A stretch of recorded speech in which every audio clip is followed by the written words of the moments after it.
Hey everybody, hope you're all doing well. Welcome back to another MR Academy video. And once again today we're going to be talking about some math, and specifically a little bit more about algebra type stuff. And we're going to be finding a rule in an algebra type problem. So what are we talking about? We're talking about a rule. A rule is just going to be a pattern.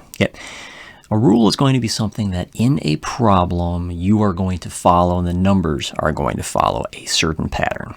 Okay, so we just need to find the pattern in the numbers. So we're going to start off with a quick little word problem here, just a short one-sentence type problem. And that problem is James always has 5 more cards than Emma. So no matter what, James is always going to have 5 more cards than Emma has. So Emma has 1 card. James is going to have 5 more than that, so he's going to have 6 cards. Emma has 2 cards. James is going to have 5 more than that, so he's going to have 7. If Emma has 534 cards, James is going to have 5 more cards than that. Okay, no matter what number Emma has, James is always going to have 5 more cards.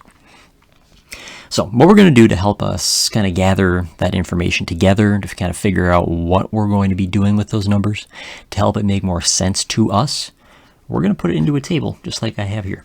Okay, and I'm not going to move the paper. Right here is our table. Okay, so we have Emma's cards on the left side. Now it says input and X. Ignore that for just a moment. And on this side, we're going to have James' cards. Okay, and again, ignore the output and the Y on that. We'll talk about that in just a moment. Okay, but we've got Emma's cards here. We have James' cards here. What you notice is that when we put a number of cards that Emma has, Emma's cards are 3. James is supposed to have how many more cards than Emma? 5. He will always have 5 more. So if Emma has 3, James has 5 more than that, which is 8. If Emma has 5 cards, James has 5 more cards than that. 5 plus 5 is 10 cards. Okay, so that's our pattern. No matter what number Emma has, James is going to have 5 more. Okay, so what we're going to do is we're going to call Emma's cards the input. Okay, the number that you put in to whatever problem we're talking about. In this case, James always has 5 more cards than Emma. Okay, Emma is our starting number. And that's the number that we're going to put into our table. James is going to be on the right side here, and he is going to be the output number. The output is the number that you get out of whatever number you put in. Okay, so the input is just the number that you put into the table, and the output is the number that you get out after whatever your pattern is. In this case, add 5 to whatever our input is. Okay, adding 5 to Emma's cards, and you get the output, James' cards. Okay. Now the X, the Y, that's something we'll talk about later again. Okay, but just know that input is the number that you start with, and the output is going to depend on whatever number this is. Okay, so this number right here is going to go up if this goes up.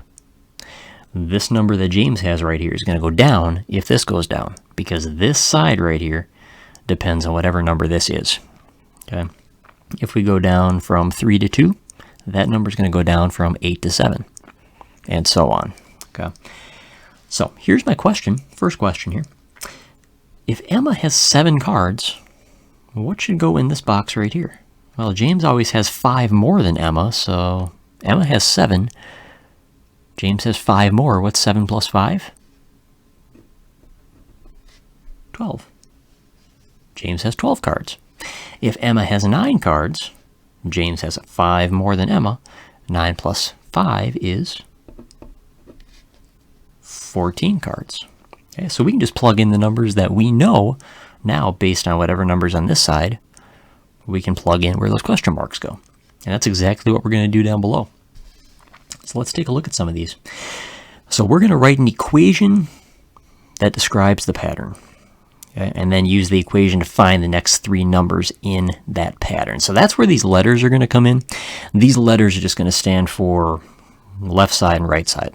Okay, so up here, what we would do would say, okay, Emma's cards, they are X. And we're going to write that up here. plus 5. Okay, because that's how many more cards that James has than Emma. That's going to equal this stuff over here, RY. Okay, so that's where algebra comes in. We're starting to use some letters. Okay, so this column right here, whatever number this is, that's our X. Whatever number that is, plus 5 cards, because James always has 5 more than Emma, that's going to equal whatever is in this column, okay, which is our Y. That's what they told us it's supposed to be in this case. So is that true? 3, plug a 3 in for our X right here, plus 5, does that equal the number that we have right next to it, our Y? It does equal 8. 3 plus 5 is 8. What if I put this 5 up here for this X? 5 plus 5, does that equal the number we have in our Y column right here? 10. It certainly does. 7 plus 5 is 12. 9 plus 5 is 14. Okay, so that's all we're doing. Okay, we're just saying whatever number is in this column, whatever number we're picking, okay, is going to be an X. We'll just plug in that number later on. Plus or minus or multiplied by whatever it's going to be. Okay, and then the number equals whatever we get over here. Okay, it'll kind of make more sense as we do more of these. So let's take a look at one here. So our rule, looking at the numbers that we have so far. Okay, they don't give us a word problem with these ones. They just tell us the numbers. They give us our table. 0 is our input. That's our starting number. And then we get 2 out of that. We put in 0. We get out 2. Okay. We put in 5. We get out 7. Okay, so what do we do to get from 0 to 2? Well, it looks like between here we add 2. To get from 5 to 7, it looks like we add 2. I think that's our problem. It looks like our input plus 2 equals our output. So A, in this case, they tell us our letters right here are variable. That's what we call those letters are variables because they change. Okay. 0 plus 2 equals 2. 5 plus 2 equals 7. All right, so it looks like A plus 2 has to equal B. And if you remember from a past video, we talked about the difference between an equation and an expression. Okay, we talked in a couple videos about that actually. Equation is what they're looking for, so we have to have an equal sign in there somewhere. So let's try that. Let's plug a 10 in for our A. 10 plus 2 is how much? 12. 15, let's plug that in for our A. 15 plus 2 equals our B, which is 17. 20, plug that in for A. 20 plus 2 equals our B. 20 plus 2 is 22. Not too bad, not too bad. All right, let's look at number 2.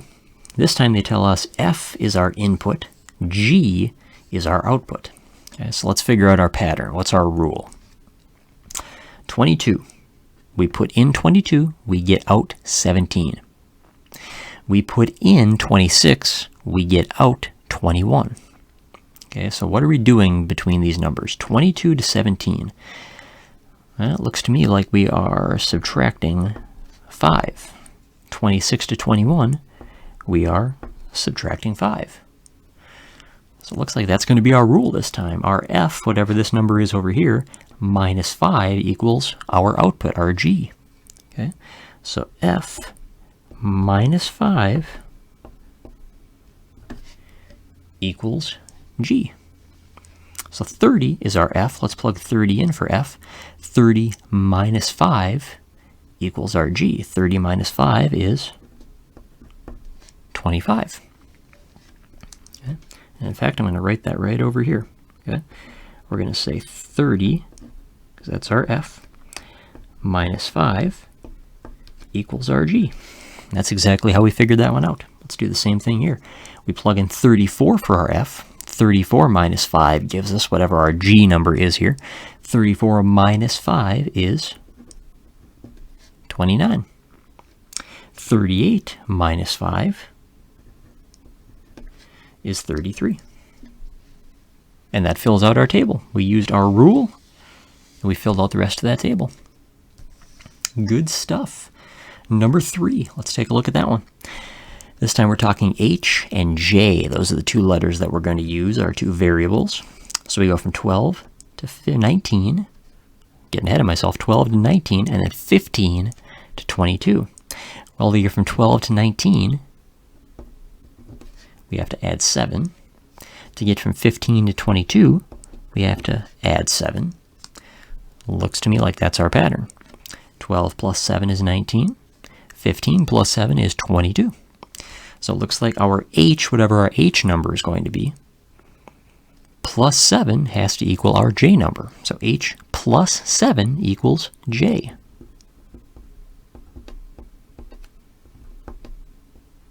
Okay, so H plus 7 equals J. So our H right here is 18. 18 plus 7, 25. H value here is 21. 21 plus 7, 28.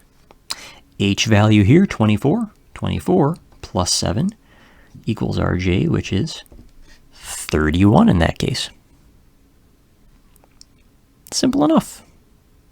Okay, all we need to do is find our pattern, find that rule, and then we just add or subtract, or later on multiply, divide, whatever we do, to each one of those numbers, and we get our new value out. We put in a number, we get out a number. Kind of think of it as a machine. Okay, you put in a whole bunch of parts to make a certain whatever you're making, and then out pops your final product. Okay, you put in stuff, that's your input, and then when you get out, the final product is your output. Okay, we put in all of these parts, we get out our final product. Okay, that's your input, that's your output. All right, last one. I'm going to give you just a moment here. If you want to pause and try this one before we go over it, you are welcome to do so right now. All right, so now let's take a look at number 4, our last one. So we're talking T and U this time. Our variables, our letters that we're using are T and U. So our T is our input, our U is our output. To go from 25 to 14, looks to me like we have to subtract 11. To get from 29 to 18, looks like we are also subtracting 11. So that's going to be our rule here. We have T minus 11 equals whatever our U is. Okay, so our input minus 11 equals our output. T minus 11 equals U. So there's our rule. 33 then minus 11 is 22. 37 minus 11 is 26. 41 minus 11 is 30. And that's our final table right there. So that is all there is to that one. Okay, finding a rule with algebra problems. And this is really the first time that we have used x, y, all those variables. It's really not that scary. They look scary because we're starting to use letters in math, which kind of seems like a scary thing at first. But when you realize that the letters are just taking the place of a number until we know what number that is, that's all there is to it. All the x was up here is just whatever our input number was. All our y was our output. Okay, we put in an x, we get out a y. Okay, you put flour and sugar and eggs and milk and whatever other ingredients you want to put into whatever you're baking. Put it in the oven for a while. Okay, all those ingredients are your input. You get out pancakes if you're putting it into a pan, or maybe you're baking a cake in the oven, whatever it happens to be. Then that's going to be your output, okay, your final product. That's all there is to that one. Okay, so remember those words, input, output, those will come up later on in future videos. But that's finding a rule in algebra. So thank you for watching. If you enjoyed, if you learned something new, do me a favor, hit that like button, drop a comment, let me know. I'd really, truly appreciate your feedback. And if you did find this helpful, you want to be notified when other videos go up, do hit that subscribe button and ring that bell. And that's going to let you know whenever I upload a new video in the future. So thank you for your support. I hope you have a great rest of your morning, your day, your afternoon, your evening, whatever time you're watching this. And I hope everyone takes care.